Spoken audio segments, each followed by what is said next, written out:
దేవునామానికి మహిమ కలుగును గాక.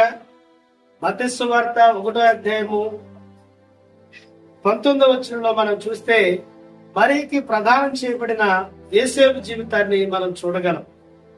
అప్పటికే యవన కాలంలోకి వచ్చిన మరియకి, యోసేపుకి మరి తన బంధువులు, తన తల్లిదండ్రులు, తన గ్రామంలో ఉన్నవారు అనేక మంది వారిద్దరికి ప్రదానం చేయగా, యోసేపు ప్రధానమైపోయిన తర్వాత వినకూడని విషయాలంటూ తాను వింటూ వచ్చాడు. అయితే యోసేపు గురించి బైబిల్ ఏం చెప్తుందయ్యా అంటే, వినకూడని సంగతులు తాను వింటున్నా, చూడకూడని సంగతులు తాను చూస్తున్నప్పటికీ కానీ, వింటున్న వాటిని గురించి కానీ, చూస్తున్న వాటిని గురించి కానీ, మాట్లాడుకుంటున్న వాటి గురించి తానెక్కడా కూడా వాటి మీద దృష్టి పెట్టి మరిని విడిచిపెట్టాలని ఆలోచన తనకు లేదు. యోసేపులో గొప్ప మంచి విషయాలు ఏమైనా ఉన్నాయంటే, యోసేపు నీతిమంతుడని బైబిల్ సెలవిస్తా ఉంది.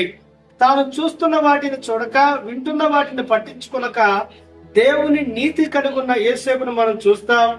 అదే విధంగా తాను అవమానపరచకూడదు అనుకున్నాడు. యోసేపు యొక్క మనస్తత్వం ఏంటంటే, తాను అవమానపరచబడ్డా పర్లేదు కానీ తనని నమ్మిన వ్యక్తులు అవమానపరచబడకూడదు అనేది యోసేపు యొక్క ఆలోచన.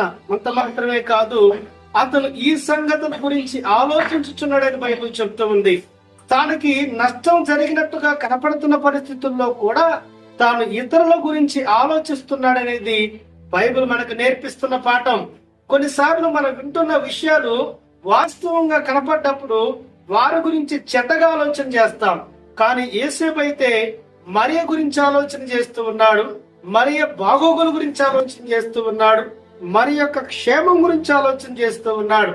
ఈ యోసేపు ఇంకా ఎలాంటి వాడై అంటే, తాను మరియని చేర్చుకున్నట్లుగా బైబిల్లో మనం చూస్తూ ఉన్నాం.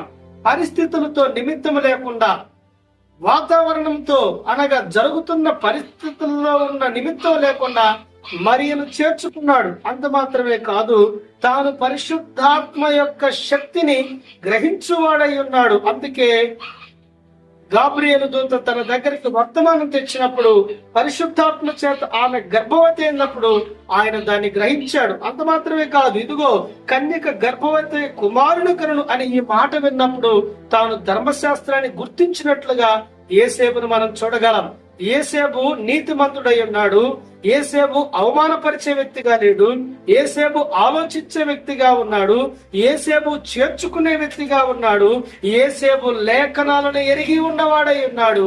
యోసేపు వాటన్నిటికంటే కూడా యేసు ప్రభు భూమి మీద వచ్చే వరకు మరియను దగ్గర చేర్చుకోలేదు.